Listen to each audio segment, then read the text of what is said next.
Hello, ladies and gentlemen. Welcome to Debate of the Week. Now, this is an interesting one that, I didn't know what I wanted to do for this Debate of the Week. I was actually trying to figure out who I want to try and really look over and see what I wanted to get into. So I decided to go to the WWE website and look over the people from the Hall of Fame. And I saw two things. One, Jack Swagger is still being shown. I was actually kind of shocked when they showed him on WWE.com. The second one was I saw Mick Foley, and I thought, I'm going to look at the Hall of Fame recipients. Maybe I'll look at something about what Mick Foley has done. And then I realized Mick Foley's not in the Hall of Fame. Why the hell isn't he in there? I never really thought about it. Seeing Mick Foley all the time, seeing and not realizing he isn't there yet. Damn, this is a perfect Debate of the Week. What the hell is the problem with Mick Foley? Why hasn't he been given a ring? Why hasn't he been given a Hall of Fame ring? What, he's no different than Mr. Bob Backlund, where there's some type of problem? Mr. Bob Backlund has not been given a ring yet. Now, I understand it might be a problem that he may not want it, or Vincent Kennedy McMahon. I make sure that only let the ones I want to get the ring if they don't kiss my ass. I don't get it. Mick Foley, who essentially, no matter if you like Mick Foley or not, if you don't like the work he did in the ring, you don't like his book, which I don't think there would be a problem understanding his book. He was just saying simply what his life has been and what he believed that the business has become. But the question is this: if you don't like his in-ring work or what he wrote in his book, how can you deny what he did behind the scenes when he essentially brought such energy to when he ever did any of his promos, when he worked with other people in the ring or outside the ring? Mick Foley is one of those rare people. Not only was he respectful in the business, that he gave back to the business tenfold, that he did work on the mic. That's one of the greatest and most arguably best work that exists. You can say there have been a lot of people. I like Jake the Snake Roberts. He didn't do the type of mic work where he would scream, yell, and do anything. But his work was so impactful, was so great. He's considered, at least by my perspective, one of the best talkers around. Macho Man Randy Savage was considered one of the best talkers around. The most weirdest talkers around was the Ultimate Warrior. I didn't understand any of it. And the one who was over the Ultimate Warrior, and the only reason I say the Ultimate Warrior first is because he's still acting as stupid as he was when he was in there, when he thought that I am the Ultimate Warrior, not the actual person who I was. The person who talked way more weirder than him, but everyone loved it even more, was Superfly Jimmy Snuka. But taking away from this, I said it clearly. If you don't like any one of the other ones, there's always something you can pick. His in-ring work was unparalleled. When he went into Hell in a Cell, I think it was 1998 or 1997, when he had that match with The Undertaker, and he literally got thrown off that cell, that steel, fully cased cage, and went through that table. There has been no one since then has been crazy enough to do it, but could pull it off as well as him. And then not only did he manage to get back up, go back into the match, and get driven straight through the cell into the ring. I saw that match back in that time. It was one of the few times I managed to catch those type of things. And I was shocked to see. I thought it was fake. I thought it was an actual stuntman, but I found out later that was actually him. He could have just killed himself doing that movement. He didn't. He's one of the few people that's willing to risk everything to show how great he is and how much he wants to give to his fan into the business. And I don't get it. He keeps coming back to the WWE. They're more than happy to bring him back onto the WWE. He does great work on the mic. They need that work right now, especially when he did with CM Punk at least a month or two ago. Honestly, I don't get it.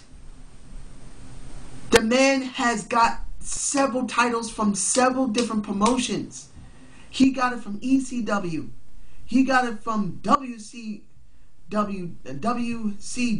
I think, World Champion Wrestling Clash of the Champions, WCCW. Sorry, I believe that's the right one. And several others. There's been no one that I know of that has done such great work. And I'm not saying there ain't nobody out there. Please don't think I'm not saying that there aren't great other people who've shown so much. I'm not saying that. Please don't see it that way. But we're talking about a man who more than deserves to go into the Hall of Fame with his, in any one of the wings. He's gone off into television. He's done a very good book. He's represented the WWE and TNA and ECW very respectfully and well over the last 20 years. I don't know how anyone could actually believe in 20 years' time he hasn't represented 3 promotions: WCW, WWE, and ECW. He's represented them in one form or fashion. Look, he had his time with so many people. Stone Cold Steve Austin, with The Rock. He helped The Rock. He helped Triple H. He helped The Undertaker. And The Undertaker, when he was going, he didn't really need that much help. But he got it and made himself even greater. Sometimes people who are great chemistry, such incredible chemistry, they can be heel and face and face. It don't always need to be that way. They could elevate each other. That's what I've learned from seeing this. If I'm wrong, I understand. Put it in the comments. But honestly, Mick Foley not getting a ring by now is the most greatest travesty of justice I've ever seen. And I bet you they're going to call him back soon again, because they need him. Right now, the product is suffering in the WWE. I would love to see Mick Foley go back to TNA and manage someone. I would love that TNA would get Mick Foley for a while and rub it into the WWE's faces, because for the simple fact he deserves to be put in their Hall of Fame. No, better yet, Slammiversary 2013. Let Mick Foley get inducted into their Hall of Fame. If they're not willing to give this man a Hall of Fame ring and let him go where he deserves to go, then let TNA induct him right along with Sting, because Mick Foley deserves to be inducted into a national promotion, in a promotion that has national and international coverage. He may be already inducted into several different Hall of Fames already in museums, but he deserves one of them. And I hope that he's recognized for all the good work he's done, because some of the work he's done has been amazing. I mean, I've seen him go up when he helped Randy Orton, Mr. Baby Oil himself. He helped him when he did that. When was that? Back in 2003, 2004, and I believe it was No Way Out. And he went and did that hardcore match with him. He put him over so well. That is how great Mick Foley was. Honestly, Mick Foley knows how to work with people. Bring the best out in them. Not just because it has to be a hardcore match. It can mean any type of match. He brings out the best in people. He brings them out on the mic. He brings them out in the ring. He brings them out when it has to be some type of situation outside just talking. He brings such great material, chemistry, enthusiasm. It's like E.F. Hutton. When they talk, you listen. That's what he is. That is what Mick Foley represents. And it's a total travesty of justice that he's not involved in a Hall of Fame. I'm hoping that he will be brought in WrestleMania 30. I hope he will. If they don't do it, if anybody from TNA is hearing this, if they hear this, this man who should be deserving easily for all the body work he did, put him in your Hall of Fame. Rub it into the WWE's faces that we are the one who inducted him. We got Sting. Someone that even if you, and this is for Vincent Kennedy McMahon, who always thought, oh, Sting? oh, I don't mind having him, but he is a third-rate wrestler. Yeah, if he was such a third-rate wrestler, how come so many people expected him to finally go up against, who you think?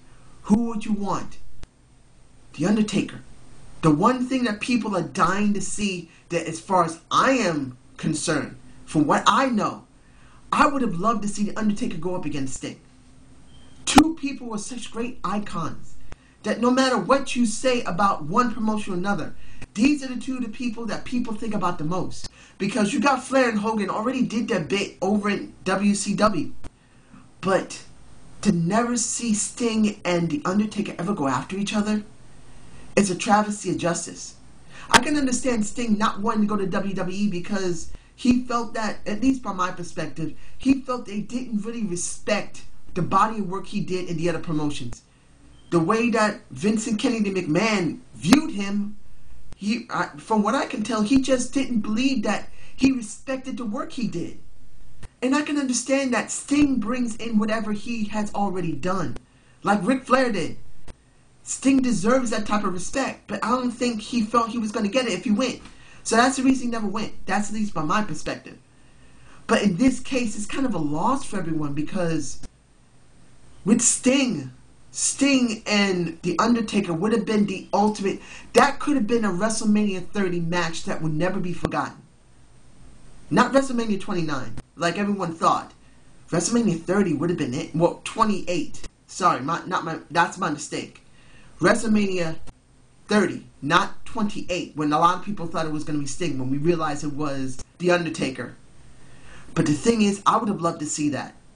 That would have been the pinnacle of what's left over of the wrestling business. Let's be honest, ladies and gentlemen, the wrestling business is not as good as it used to be. It's not. But two of the most greatest icons in history is The Undertaker and Sting. That would have been the greatest thing to ever see. And it would have been memorable. Another person who's memorable is Mick Foley. This is the saddest thing I've ever seen, that Mick Foley still keeps going back to the WWE when they need him. And he's still not recognized for all the hard work he did over the years. And even if they mention it, who cares? Because in the end, if they really believe he was that great, in WrestleMania 30, the night before it, if he does not get a ring, if they do not call him in and say, Mick Foley, you deserve this ring, please come get it. Now, if I find out later that he refused it because he felt like he wasn't getting treated right, I would understand that, because they really always beg him to come back and they don't give him the recognition always that he deserves. Especially when it came to God, when it came to Triple H. But honestly, he deserved better.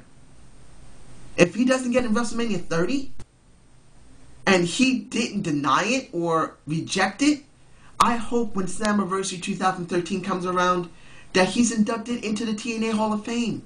I would love to see that for him. He deserves it. So please give me an idea of what you guys think. I wouldn't care about I would love to see a video response on this. Why isn't Mick Foley a Hall of Famer in the WWE? And I hope you like this debate of the week from Zane's View. Subscribe and comment. I have not had a chance to do my Raw review. I'm sorry. I have a lot of bad things going on, and I'm doing my best to try and get stuff done. Hopefully I'll be able to get it done if possible. If not, I'll try and do SmackDown. But hopefully I'll be able to do TNA. It's very difficult when you have a lot of stuff going on.